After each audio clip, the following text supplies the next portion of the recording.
ওরা পিছে পিছে যাচ্ছিল, যাতে লাগে পিছলা পড়ে গেছে। আমি পিছে ঘুরে তাকায় দেখছি ছাওয়াল আমার মা মা করে ডাকছে। আমি পিছে ঘুরে তাকায় দেখছি।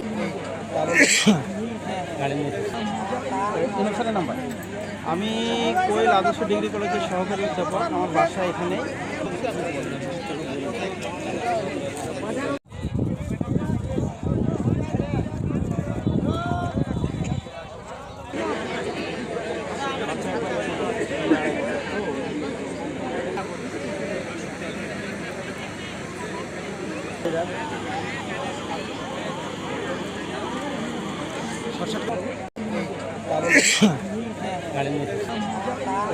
নাম্বার আমি কোয়েল আদর্শ ডিগ্রি কলেজের সহকারী অধ্যাপক। আমার বাসা এখানে।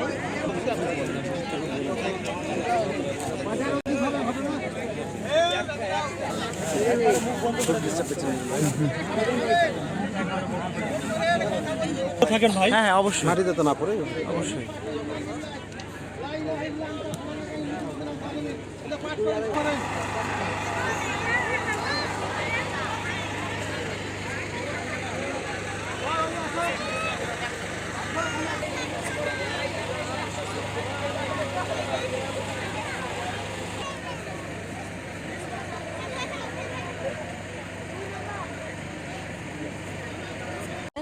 2 ছাওয়াল 2 কাকালে তুলিছি, পরে একটা নামাই দিছি, ওকে নামাই দিছি।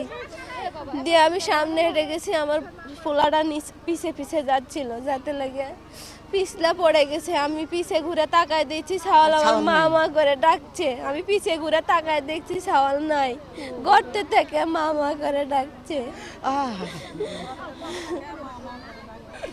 একটার সময় খবর পাই আর কি।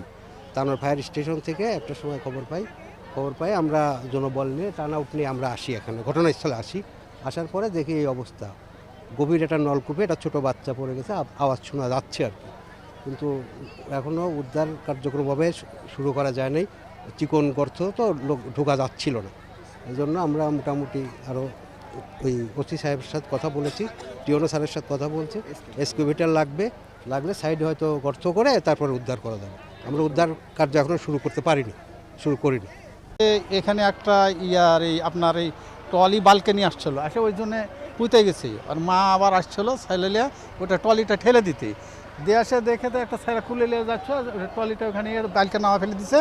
ট্রলিটা নিয়ে আসে ছেলে একটা কুলে, আর একটা লিয়া একটা ছোটো ছেলে আর ছোটো ভাই কুলে আসে, আর মাঝলা ভাইটা এই গর্তের ভিতরে পিছলে পড়ে গেছে। মায়া দেখে তার ছেলে না, এখন ওই গর্তে থেকে মা মা করে ডাকছি, এটুকু শুনছে আর কি, বেলা 1টার সময়।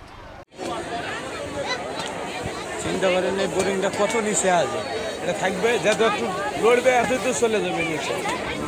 ভালো আছো?